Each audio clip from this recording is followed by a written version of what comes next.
Retired U.S. Army Lieutenant Colonel who managed the Pentagon investigation into the Havana Syndrome, Greg Edgreen, joins me. He's also the CEO and founder of Advanced Echelon, which takes care of Havana Syndrome survivors. Good evening, sir. And what is Havana Syndrome, and what causes it?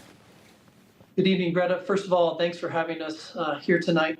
Havana Syndrome is very well documented. If you look at recent reporting by 60 Minutes, The Insider, or Der Spiegel, it clearly lays out these sudden onset events where the survivors describe being hit with massive amounts of energy. They suffer from migraines, sensitivities to light. They essentially have traumatic brain injuries. And I believe that there's a number of reasons and suspects, but the main one, as I said, in my personal opinion, is Moscow. And in fact, you identified Unit 29155 in Russia, which is under the control of Putin. What is that? First of all, 60 Minutes did that reporting, not me. I did not talk about 29155. But what they did mention is that 29155 is involved in malign activities. There's separate reporting that recently came out today from The Insider, very well written piece that talks about all of these activities that you have the Russian specialized units like 29155 conducting. You know, when the first broke about the Havana Syndrome, people were experiencing a whole bunch of weird symptoms out of Havana and a U.S. embassy. I mean, it was very peculiar, and you know, and the United States government, you know, has said it's very unlikely. Or has the United States government known a whole lot more about this than they're letting on? I believe there's a lot of knowledge that is to be had. You're going to see a massive influx in FOIA requests for classified information.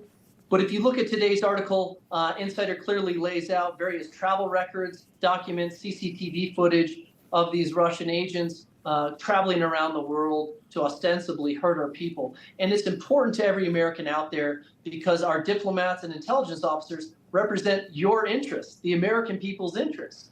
And how can they be represented if they're blinded, deafened, and muted? We're talking about hundreds and hundreds of people here, Greta. Are the symptoms, they go away? There's a lot to be discovered about the long-term symptoms, but no, they do not. Brain fog continues, migraines continue, sensitivity to light continues, cognitive issues continues for the long term, and there's some also other disturbing trends with the children who have been affected by anomalous health incidents. Have you learned that the people who are complaining about these syndromes are from certain embassies? Obviously, we know the one about Cuba, but are there other sort of pockets and other embassies in different parts of the world where you seem to have the greatest incidence of these symptoms?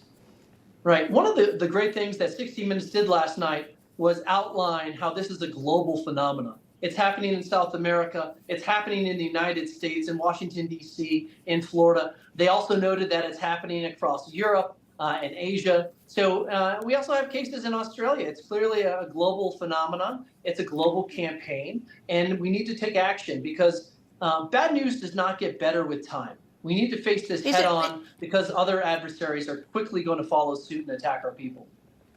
Well, we have 30 seconds left, but do people notice something happening, or they just all of a sudden have the symptoms?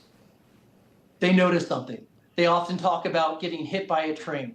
And this is your representatives abroad that are being attacked and hit. It's time to take action. It's time to take care of all the survivors and their families, Greta. So, I mean, so they might feel a light or a sound or something. They notice something's happening. It's not just all of a sudden noticing they have the symptoms.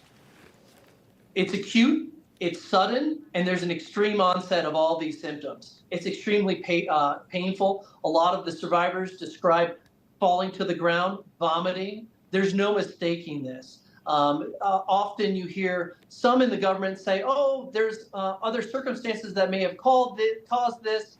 But in the end, when you quickly peel back the onion, you realize that these are healthy, smart, and top-performing people that are being attacked. Lieutenant Colonel Greg Edgreen, thank you very much for joining us, sir. Take care, Greta. Thank you. More